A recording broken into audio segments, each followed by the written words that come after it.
A guerra entre Israel e o Hamas foi o assunto da semana, mas a política nacional continuou a todo vapor. Confira os destaques que o Metrópole separou para você.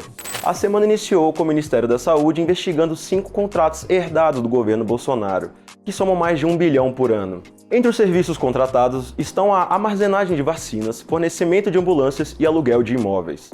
As informações constam que um relatório do Ministério assinado em março que cobrou especial atenção aos contratos citados. Essa medida aconteceu depois de uma revisão interna de todas as contratações da saúde.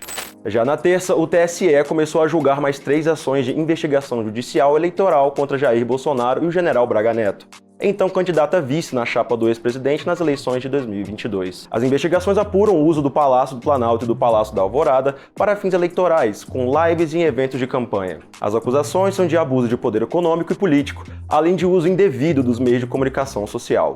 Ainda sobre as eleições de 2022, o ministro Dias Toffoli do STF rejeitou recursos interpostos pelo PL por Bolsonaro contra o acordão do TSE que impôs multa de R$20 mil ao ex-presidente pela prática de propaganda antecipada e irregular em reunião com embaixadores, realizada no Palácio do Planalto em julho de 2022. Falando no clã Bolsonaro, Jair Renan insinuou que as atitudes do ex-assessor Diego Pupi estão ligadas ao governo Lula ou às pessoas relacionadas. Para quem não lembra, Pupi revelou que vivia um relacionamento amoroso com o filho 04 do ex-presidente Bolsonaro. O ex-assessor chegou a expor conversas íntimas dos dois. Já a Polícia Federal segue investigando pontos de delação premiada de Mauro Cid, ex-ajudante de ordem de Bolsonaro. A PF apura a suposta participação do ex-mandatário em reunião que discutia a elaboração de uma minuta do golpe, que impediria Lula, eleito em 2022, de assumir a presidência. Conforme a delação de Cid, estavam presentes na reunião a cúpula das Forças Armadas, Bolsonaro e seus ministros mais próximos. Todos envolvidos nos fatos narrados por Cid serão ouvidos pela PF, inclusive os que já haviam prestado depoimento.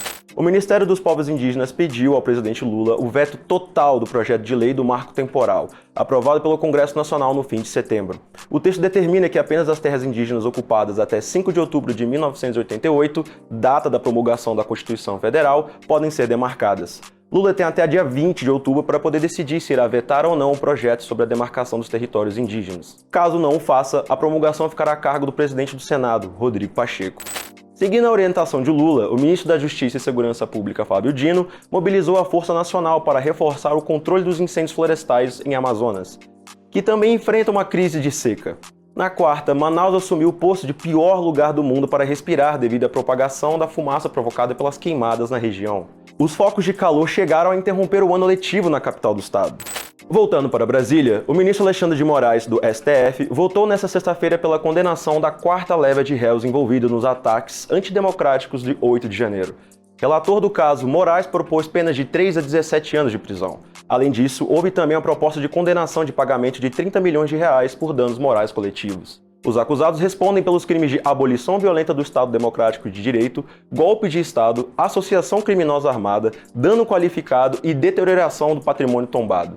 Todos os réus dessa 4ª leva teriam atuado na depredação do Palácio do Planalto. Um deles foi preso em flagrante. Para fechar a semana, o presidente da Câmara dos Deputados, Arthur Lira, assume no sábado a presidência do P20, grupo de presidentes do parlamento do G20. Em Nova Delhi, capital da Índia, o deputado participa da 9ª cúpula dos presidentes do parlamento do G20. Lira vai receber o cargo do presidente da Câmara dos Deputados da Índia, Om Birla. No próximo ano, o encontro do grupo será no Brasil, mas ainda não há informações de data e local. Gostou do conteúdo? Então já clica na curtida e siga os perfis do Metrópolis e Metrópolis Política para continuar sempre por dentro das notícias.